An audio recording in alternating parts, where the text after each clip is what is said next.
আমরা সবসময় বলি যে স্টেম সেল এমন একটা সেল বা এমন একটা কোষ যার regenerative capacity and self renewal capacity and capacity of multiplication বা বৃদ্ধি করার ক্ষমতা থাকে যে কোষগুলোকে। এটা যদি আমরা সাধারণ একটা বাংলায় উদাহরণ দিয়ে বোঝাই, যে শিশুটা আজকে ভূমিষ্ঠ হয়েছে, এখন ভূমিষ্ঠ হয়েছে, তাকে আমরা যে মায়ের কোলেই প্রতিস্থাপন করি বা প্লেস করি, সেই মাই কিন্তু তার আসল মা হিসাবে আস্তে আস্তে পরিগণিত। অর্থাৎ তাহলে যার বাচ্চা তার কোলে হয়তো থাকলো না, নতুন কারো কোলে দিলে তারই লালন, তারই স্নেহ, ভালোবাসা, মায়া, মমতা এসে বড় হয়ে ওঠে। স্টেম সেলগুলো ঠিক একই রকম।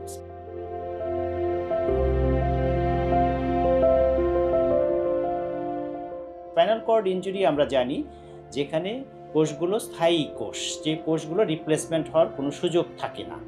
কিন্তু স্টেম সেলগুলো আমরা যখন প্রতিস্থাপন করি, স্পাইনাল কর্ড এনভায়রনমেন্টের প্রভাবে বা সেন্ট্রাল নার্ভাস সিস্টেমের এনভায়রনমেন্টের প্রভাবে সেই স্টেম সেলগুলো বৃদ্ধিপ্রাপ্ত, বয়প্রাপ্ত, মাল্টিপ্লিকেশন বা সংখ্যায় বৃদ্ধি এবং এর অল নিউরোনাল হরমোনাল অ্যাক্টিভিটিগুলো শো করার সুযোগ থাকে। সেই জন্য স্পাইনাল কর্ড ইনজুরিতে স্টেম সেল চিকিৎসা একটা যুগান্তকারী পদক্ষেপ হিসাবে সারা পৃথিবীতে পরিগণিত হচ্ছে বা এটা একটা স্বীকৃতি লাভ করেছে। এখন সবার একটা প্রশ্ন থাকতে পারে যে কিভাবে এটা কাজ করে। মেডিকেল সায়েন্স বা চিকিৎসা বিজ্ঞানের ভাষায় সেই স্থায়ী কোষগুলো রিপ্লেসমেন্ট করার, স্পাইনাল কর্ডের যে স্থায়ী কোষগুলো সেগুলো রিপ্লেসমেন্ট করার কোনো ক্ষমতা থাকে না।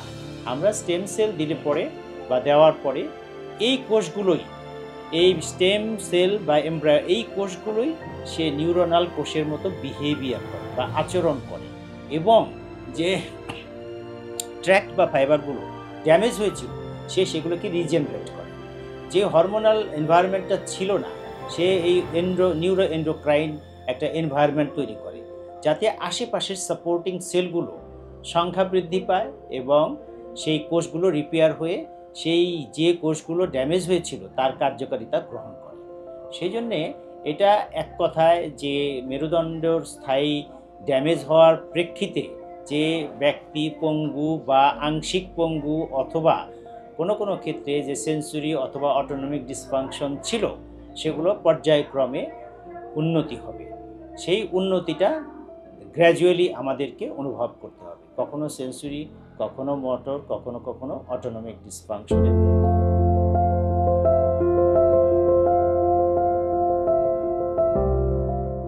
স্টেম সেলগুলো আমরা তৈরি করি পেশেন্টের শরীর থেকে। আমরা যদি এটাকে প্রক্রিয়াটাকে যদি আমরা সংক্ষেপে বলি, সেটা হলো আমরা বোন ম্যারো থেকে তৈরি করি। বোন ম্যারো হলো হাড়ের মাঝখানের যে অস্থিমজ্জা, সেটাকে আমরা বোন ম্যারো বলি।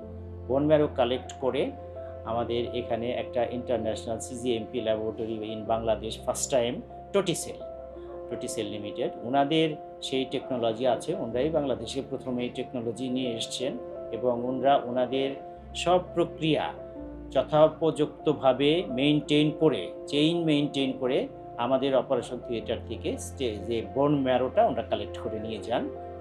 ওনাদের ল্যাবরেটরিতে 27 নম্বর ধানমন্ডিতে ল্যাবরেটরিটা প্রক্রিয়াজাত করেন, করে আমাদের হাতে আবার ওই চেইন মেনটেন করে, ব্যাকটেরিয়া ফ্রি করে, সব স্ট্যান্ডার্ড মেনটেন করে ওনারা আমাদেরকে ওটিতে পৌঁছে দিয়ে যান এই টোটিসেল লিমিটেড ওনাদের প্রক্রিয়ার মাধ্যমে।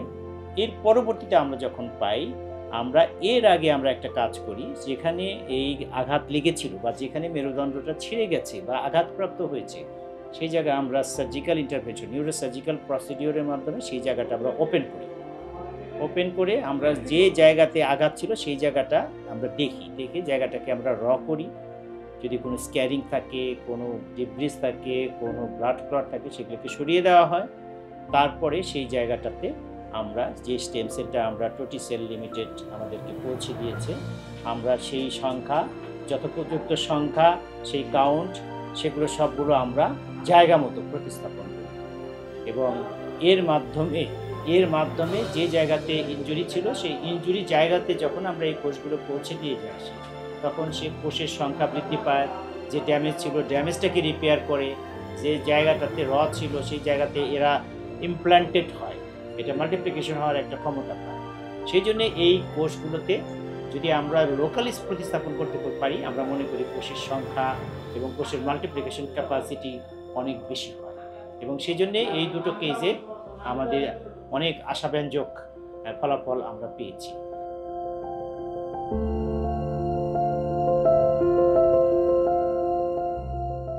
রিসেন্টলি যে দুটো প্রশ্ন এসেছে, যে দুটো অনেক ভালো হয়েছে, আমরা মনে করি আমরা ওই টোটাল প্রক্রিয়াটাকে ফলো করেছি। একদম সাইট অফ দ্য ইনজুরিতে দিয়েছি, পর্যাপ্ত সংখ্যক কোষ দিয়েছি, কারণ টোটিসেল লিমিটেড আমাদের যে সংখ্যা দিয়েছে কোষের, এই কোষের সংখ্যা একটা বড় ফ্যাক্টর, কোষের ভায়াবিলিটি একটা সংখ্যা ফ্যাক্টর, কোষের কন্টামিনেশন একটা ফ্যাক্টর। এগুলো সবগুলো করে স্ট্যান্ডার্ড মেনটেন করে ওনারা যেভাবে আমাদের পৌঁছে দিয়েছে, আমরা মনে করি টোটিসেলের সেলগুলো বা প্রক্রিয়াটা খুবই ইন্টারন্যাশনাল লেভেলের ছিল, স্ট্যান্ডার্ড ছিল, কোষের সংখ্যাও যথেষ্ট ছিল, আমরা যে সাইটে প্লেস করেছি সে জায়গাটাও সঠিক ছিল, বিধায় এর ফলাফলটা অনেক আশাব্যঞ্জক ছিল। আমরা যারা রিসার্চ করি বা আমরা নতুন টপিকের উপর কাজ করতে চাই, আমরা সবসময় একটাই সহযোগিতা চাই, সেটা হলো যে যেন আমাদের এইটা পারচেস ক্যাপাসিটির ভিতর থাকে। এটা ইন্টারন্যাশনাল মার্কেটে এটা অনেক কস্টলি, এটা একটা খুব কস্টলি স্টাডি, সেজন্যই কিন্তু পৃথিবীতে এই স্টাডিগুলো এত এগোচ্ছে না, আমরাও এগোতে পারছি না। কারণ আমাদের বাজেট থাকে 5 লাখ টাকা, 10 লাখ টাকা, এটাতে তো একটা কেস হয়, একটা কেস, দুইটা কেস দিয়ে তো স্টাডি করা যায় না।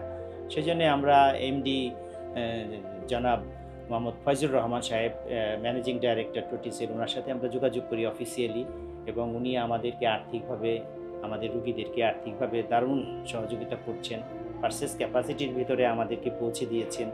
আমরা আশা করছি যে আরও যে পরবর্তী প্রজেক্ট আমরা সাবমিট করেছি, ওখানেও আমরা যেটা culture, cell culture, mesenchymal stems MSc নিয়ে আমরা কাজ করতে চাই, সেটাতেও ওনার সহযোগিতা চাই। কারণ উনি এত আন্তর্জাতিক মানের একটা ল্যাবরেটরি বাংলাদেশে করেছেন, এটা যেন বাংলাদেশের সাধারণ মানুষের স্বাস্থ্যসেবায় বিরাট একটা ভূমিকা রাখতে পারে। সেজন্যে আমাদের তো করছেনই, আমরা পরবর্তীতে আরও ওনার কাছে সহযোগিতা করতে আশা করছি।